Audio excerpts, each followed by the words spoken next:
O meu amigo chega até mim e disse, olha, você não sabe com quem aquela senhora é bruxa. Ela não vive na aldeia, ela é a mais respeitada aqui no quê? Na aldeia. Ela é a própria bruxa. Ela não vive entre as pessoas, porque vive lá e ela faz cura. Entre todos os feiticeiros aqui da aldeia, ela é a mais poderosa. Então, sempre que ela está a caminho, todas as pessoas têm que deixar caminho. Vocês têm que deixar caminho para que ela passe. Mas só que eu vi você a caminhar, ela é quem deixou o lugar. Nunca vi coisas semelhantes. O que está a passar?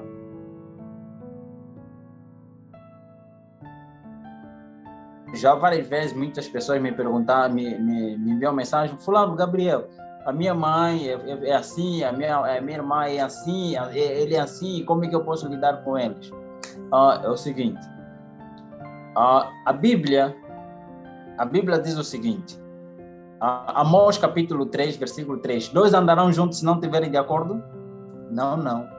Luz e trevas andarão juntos? A Bíblia diz que não.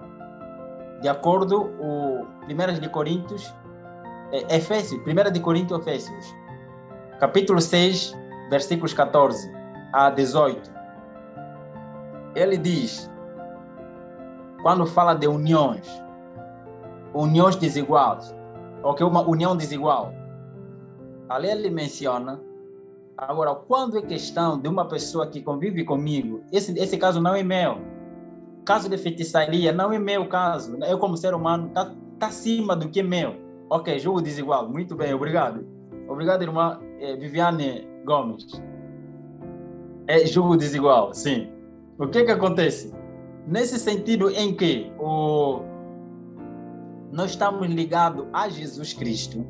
Quando nós estamos ligados a Jesus Cristo, as coisas sobrenaturais estará sob o cuidado de quem? De Deus. Estará sob os cuidados de Deus. É claro que a pessoa que está no outro lado vai nos odiar, vai fazer coisas para nos quê?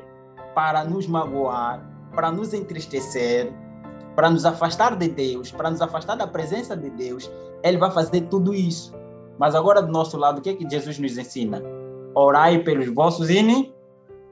Isso é que é difícil para nós. Isso não é natural para o ser humano. Orar a favor do seu inimigo. Se orar a favor de uma pessoa já que é teu amigo, já é difícil. E orar para o nosso inimigo.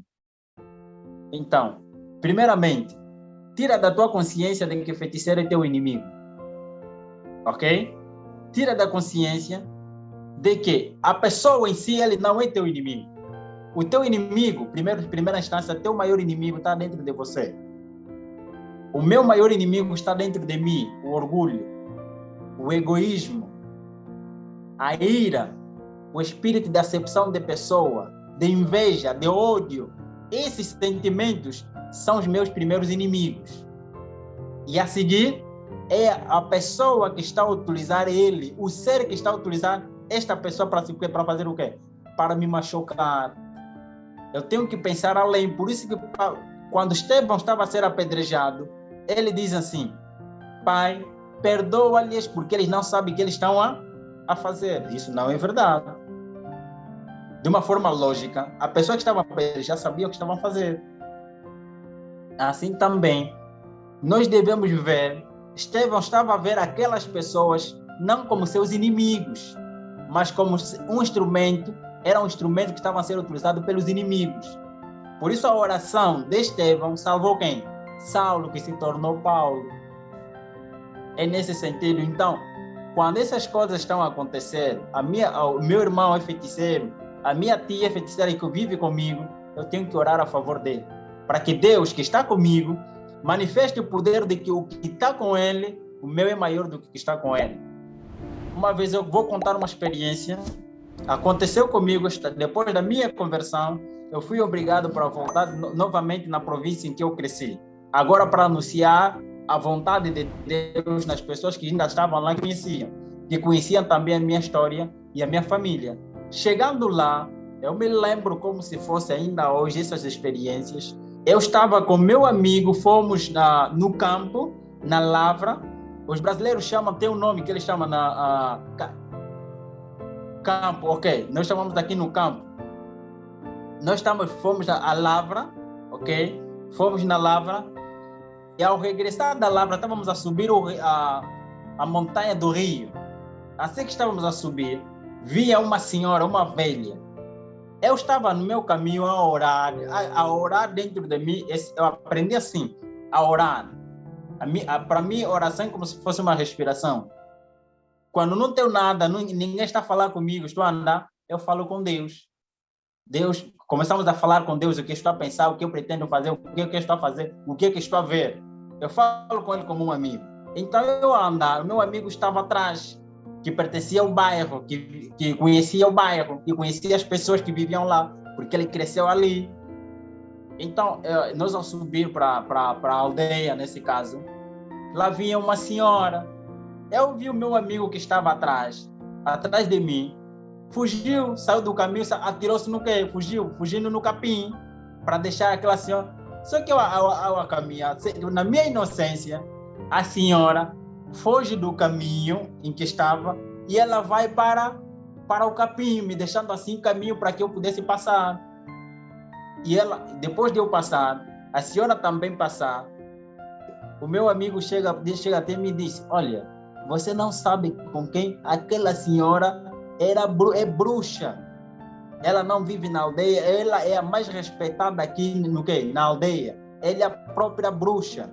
Ela não vive entre as pessoas, porque vive lá e ela faz cura. Entre todos os feiticeiros aqui da aldeia, ela é a mais poderosa. Então, sempre que ela está a caminho, todas as pessoas têm que deixar caminho. Vocês têm que deixar caminho para que ela passe. Mas só que eu vi você a caminhar, ela é quem deixou o lugar. Nunca vi coisas semelhantes. O que está a passar? E essa pessoa era cristão, da mesma denominação que eu. Também adventista do sétimo dia. Ok? Ela fugiu. E eu lhe dizia assim: não se preocupe, o meu Deus é maior do que ele. Se ele fugiu, ele não fugiu a mim. Ele fugiu o anjo que está comigo. Ele fugiu o Jesus Cristo que está comigo, é que ele fugiu. Porque o que está com ele reverencia-se diante daquilo que está com quem? Comigo, senão ele não fugiu a mim, ele fugiu a Deus que está comigo. Se você fugiste é porque você não tem fé neste Deus. Se você tivesse fé e permitisse com que você fosse um instrumento, o templo do Espírito Santo, quando o feiticeiro te vê, ele não vai ver você, ele vai ver o que está contigo. E ele não vai gostar, vai fazer o quê? Vai fugir de ti. Não nós a fugirmos dele. Ele é quem deve ter medo de nós. Os feiticeiros que devem ter medo dos cristãos, não o contrário. Se for o contrário, é porque não estou ligado a Cristo. Agora, se o ser humano tira feitiço de alguém, não, o ser humano não tem. Jesus disse assim: pode um demônio expulsar outro demônio? Não. O ser humano em si não tem poder sobrenatural. Então, se o feitiço é algo espiritual e está ligado a satanismo, está ligado aos espíritos caídos, quem é o ser humano para enfrentar um feiticeiro? Quem é o ser humano para tirar feitiço? Somente Deus. Agora, quando eu estou ligado a Jesus Cristo está em mim. Agora, tudo que eu vou fazer de acordo à vontade de Deus, como aconteceu com os apóstolos, quando o apóstolo Paulo estava a caminhar numa cidade, apareceu uma bruxa querendo incomodá-lo. O que aconteceu? Foi Paulo que fez isso? Não, disse: em nome de Jesus Cristo, seja quem? Seja liberto. Observa a história dos apóstolos. E nenhum apóstolo operou milagre ou expulsou demônio em seu próprio nome ou com seu próprio poder. É sempre em nome de quem? De Jesus. Então, quem é só eu para tirar? Porque vou tirar o feitiço. Quem é só eu? Vou morrer, eles matam. O feiticeiro não brinca, ele mata a pessoa normal. Se não tiver ligado a Cristo, vai morrer. Então, deixa Deus fazer o trabalho dele. Seja você um instrumento na mão de Deus.